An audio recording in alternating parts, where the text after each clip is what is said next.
religious groupings. It's just unconstitutional. The Supreme Court has said that. We've also submitted a letter to the town board explaining that it's against the town code. Its ethics provisions specifically say you cannot, no town board member, no employee of the town can do anything to promote voluntary segregation. And we pointed that out to them. So even from the get-go, there are just two main hurdles that they can't even get by. And beyond that, we've continued to look at the environmental angle. As I think all of you know, Curious Joel has a dubious record of compliance with the important environmental laws, as well as dubious compliance with open meetings law, and a lot of other laws meant to promote good government. It just doesn't make sense for them to promote. There's a better way to move forward. We've indicated to the municipality that, both to Curious Joel, they got to drop the annexation petition, stop smearing United Monroe members who have legitimate concerns about this process, and let's move forward and have a constructive dialogue about what we can do to move forward this progress, your communities. I'd be happy to answer any questions you all have this evening about how we go forward in the process. I'm going to make a couple remarks when given the opportunity by the town board. But I look forward to working with all of you, and feel free to contact us with any questions. Dan, is there any update with the DEC? DEC in terms of lead agency, yes. As all of you know, one of the things that's been holding this all up is the Department of Environmental Conservation needs to make a determination of who is the lead agency. We filed a Freedom of Information Law request in April with the DEC to see all their records on what they're doing with the open meeting, with the lead agency determination.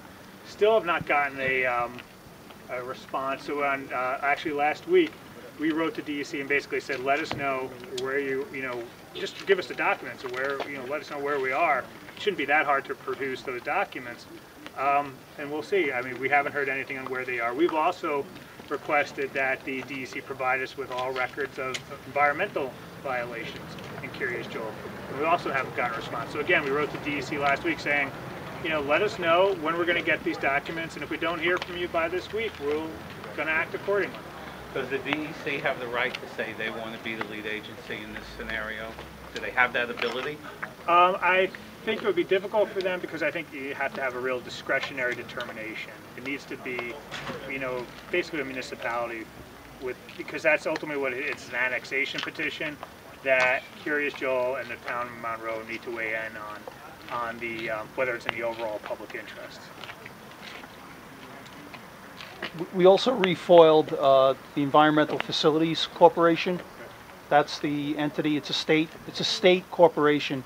They're the ones that are funding the pipeline, and a lot of us know, and I hope you all know, that that's really what's driving this annexation. They need the $25,000 per unit water hookup in order to fund or repay that debt on the pipeline. So we're waiting again for information. We unearthed a document that the Times Herald record had saved on script that showed Curious Joel their projections for a timeline under which they thought this annexation would proceed, and based on what we read, they thought they were going to have it done by now. So we had a little something to say about that. So we foiled those records. We submitted a FOIL request to EFC, Environmental Facilities Corporation, in May. Again, unknown why we're not getting those documents immediately. So we wrote them last week and saying, let us know this week, or we're going to pursue our options if need be. Have you spoken to anyone in the upper echelon of the political process? The assembly, any of these people that were, I know it's very touchy because of the political climate for them to go against Curious Joel, but have we reached out to some of these people? We've reached out to, I think all the electeds, and we're reaching out to people on a lot of different levels. I'd rather not have, open communication about what we're doing with them, but we realize, we've got to attack this, and we've got to oppose this from all different angles and all different. Did Steve Newhouse reach out to you? Did you speak with him? No, I spoke with Steve Newhouse a few times, as did Dennis McWaters and Neil Dwyer, we had a few meetings with Steve earlier in the spring, and he mentioned a few times a few possible options to create a natural buffer, but we haven't heard anything since. He said also that the county spoke with the DEC and requested lead agency. We found out that that's not the case. According to the DEC, the county never asked to be lead agency.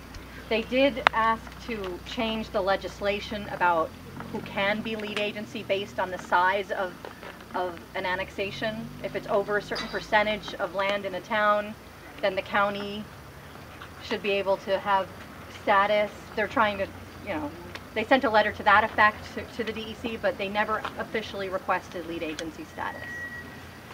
I did speak briefly with Steve Newhouse on the phone. I was on the Dan Castricone radio program last week, and Steve Newhouse called in, so I spoke with him, and I did ask him directly, what do you make of this resolution that the town board just tried to pass? I tried asking him a few direct questions while I had the opportunity, and he did say it's ridiculous, there's no public trust, et cetera, but, it's kind of stating the obvious, and the question is, what are you going to do about it? That we don't know. But we do know that the district attorney, Dave Hoovler, has been very responsive to us and our complaints, and a lot of the information we've provided to David Hoovler, he is definitely acting on right now. So he's working for us. He's trying his best to see that justice is done in Monroe. So that's good. If anybody in the areas immediately surrounding KJ receives any phone calls about selling your house or whatever, please kind of let us know. Somebody's been calling up and down my block I live on, County Road 44, and trying to lowball people into selling their homes. This went on about 10, 11 years ago, before the villages of Woodbury and South Blooming Grove were formed.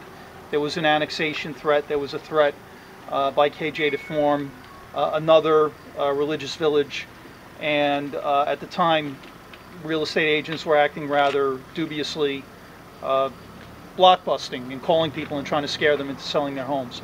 So if you feel as though you're being approached in an untoward manner, take the person's name, let us know, because it's illegal. People can't scare you into selling your homes, or they can try, but they're not supposed to do it, especially if they're licensed real estate brokers.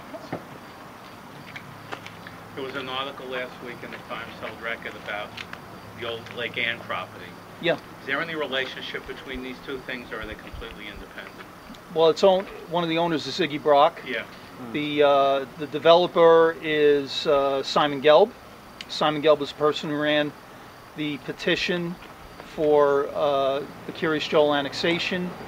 I took a little time. Look, I'm not an expert. I took a little time and read through the South Blooming Grove zoning law. Based on what I saw in the article, it looks like they're trying to follow the rules. I'd say 85–90%. There were a couple of things in there that would have been exceptions. About 50 duplex buildings and some commercial property where that area is zoned rural residential, like most of the other areas surrounding KJ that they want to annex. But what struck me was that here you have the same developer who's looking to go through channels to develop land with South Blooming Grove. Why isn't the same person doing that with Monroe? It's the same developer. Simon Right. Gelb is the guy who is developing the land at Lake Ann, and he's also the guy who supposedly went door to door to get everyone to sign the annexation petition. Same man.